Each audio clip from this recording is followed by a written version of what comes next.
जो था बस यहीं तक था, मंच पर साथ दिखना, खुश दिखना, हाथ पकड़कर समर्थन दिखाना। जो था बस यहीं तक था। आज एक है तो सेफ है का नारा कई अलग अलग तरीके से कई अलग अलग कॉन्टेक्स्ट में समझाया जाता है, लेकिन गौर करने वाली बात है कि सबसे पहले एक तो इंडिया गठबंधन ही हुआ था, हालांकि शायद सेफ नहीं हो पाया। लोकसभा चुनाव में जिस मोदी को हटाने के लिए विपक्ष का कुनबा एक साथ आया था, उनकी आंच आज चुनाव के बाद धीमी होती नजर आ रही है। हरियाणा टू महाराष्ट्र में करारी हार के बाद इंडिया ब्लॉक में नई रार छिड़ गई है। चर्चा तेज हो गई है कि अब राहुल गांधी को पीछे हटा ममता बनर्जी को इंडिया अलायंस का मुखिया बनाया जाना चाहिए। ममता बनर्जी भी कह रही हैं कि मैंने ही इंडिया गठबंधन का गठन किया था। क्या है पूरी कहानी, इस वीडियो में हम इसी की चर्चा करेंगे। नमस्कार, मेरा नाम है वैभव, आप देख रहे हैं जी स्विच। रोहित शर्मा ने भारत को T20 वर्ल्ड कप जिताया, चैंपियन बनाया, लेकिन टेस्ट क्रिकेट में खराब प्रदर्शन किया तो उन्हें अब फैंस हटाने की मांग करने लगे हैं। कहने का मतलब है कि अगर आप परफॉर्मेंस नहीं देंगे तो कप्तान तक को जनता नहीं बख्शती है। वहीं एक और कप्तान है जिन पर ना जाने कितने सवाल उठ चुके हैं और कितनी बार उन्हें बाहर जाने का रास्ता दिखाने की कोशिश हो चुकी है, लेकिन वो कप्तानी के लिए लगातार डटे हुए हैं। ये कप्तान भी टीम इंडिया के हैं, लेकिन क्रिकेट वाली नहीं बल्कि राजनीति वाली। राज्यों के चुनाव में खराब प्रदर्शन देने के बाद राहुल गांधी की कप्तानी पर सवाल उठ रहे हैं। लोकसभा चुनाव में कांग्रेस और विपक्ष की जीत तो नहीं हुई थी, लेकिन राहुल गांधी की पूरी बाजीगर वाली फीलिंग बन गई थी। उनकी छवि ऐसी थी कि वो हार कर भी जीत गए हैं। राहुल गांधी हर तरह से हार कर जीत गए थे। लोकसभा चुनाव में इंडिया को 234 सीटें मिली थी। इसमें से कांग्रेस की 99, समाजवादी पार्टी की 37 और तृणमूल कांग्रेस की 29 सीटें शामिल थी।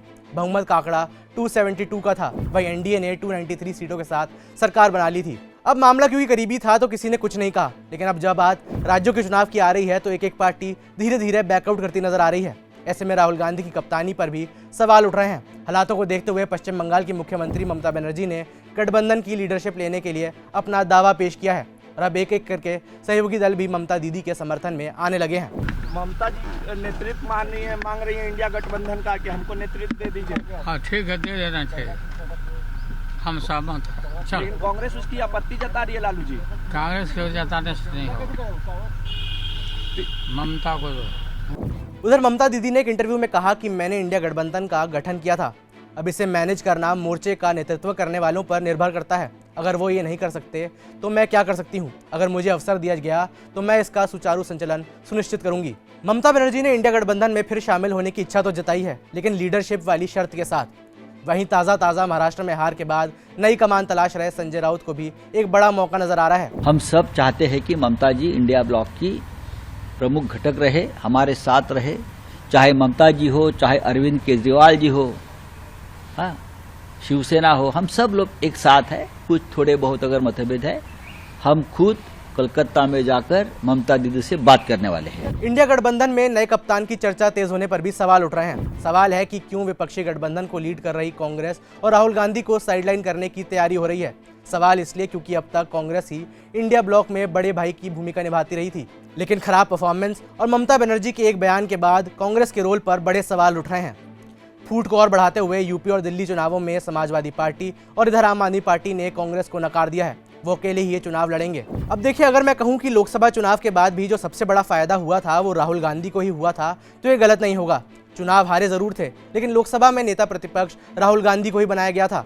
राज्यों में हो रहा सीट शेयरिंग का घमासान तो अभी का मुद्दा है, लेकिन जहां राहुल गांधी की लीड मानी जानी चाहिए, जहां उनकी बात मानी जानी चाहिए, जहां उनकी इज्जत होनी चाहिए, वहां भी नहीं हो रही है। राहुल गांधी नेता विपक्ष है। विपक्ष अडानी के मुद्दे को लेकर हमलावर है, लेकिन गठबंधन में इस मुद्दे को लेकर अनबन नजर आ रही है। समझ में आ रहा है कि अडानी पर सवाल पूरा विपक्ष नहीं बल्कि सिर्फ कांग्रेस पार्टी ही उठा रही है। ना हम सिरोस के मुद्दे के साथ है, ना हम अडानी जी के मुद्दे के साथ है। तो मैं समझती सदन को चलना चाहिए, क्योंकि जो पूरा जो लोकसभा सत्र जो है विंटर सेशन है, तो मैं समझती हूँ कि हमें पूरी उम्मीद है कि दोनों पक्ष के लोग इसको चलाने में पूरी निष्ठुरता दिखाएंगे। जो गठबंधन बीजेपी और मोदी सरकार को हटाने के लिए आया था, अब जब उसी गठबंधन के खत्म होने की बात हो रही है तो बीजेपी को विपक्ष को शांत कराने के लिए कुछ ज्यादा करना नहीं पड़ रहा है, ज्यादा मेहनत करनी नहीं पड़ रही है। बीजेपी बस शांत बैठकर तंज कस रही है। जब कांग्रेस पार्टी इंडी गठबंधन के अंदर पूरी तरह विश्वास खो चुकी, बहुत साफ दिख गया कि इंडी गठबंधन के अंदर कांग्रेस पे अविश्वास स्पष्ट रूप से दिख गया। शायद उसे कवर करने के लिए प्रयास किया जा रहा है। जब से संसद का सत्र शुरू हुआ है तब से इंडी गठबंधन के दलों में होड़ लगी हुई है, कौन किसको अपने मुद्दे पे लाने में प्रयास करे। तमाम गवाहों सबूतों को ध्यान में रखते हुए राहुल गांधी की जो कैप्टन इनिंग है उसका अंत होता नजर आ रहा है। क्षेत्रीय पार्टियों का कांग्रेस पर से भरोसा उठता नजर आ रहा है। यानी लगभग तय है कि 2025 में बिहार, 2026 में बंगाल और 2027 में यूपी के विधानसभा चुनाव में कांग्रेस के पास सिर्फ एकला चलो रहे का ही मंत्र रह जाएगा। राहुल गांधी की कैप्टनसी को लेकर आपकी क्या राय है, यह हमें नीचे कमेंट्स में बताएं। मेरा नाम है वैभव, देखते रहिए जी स्विच।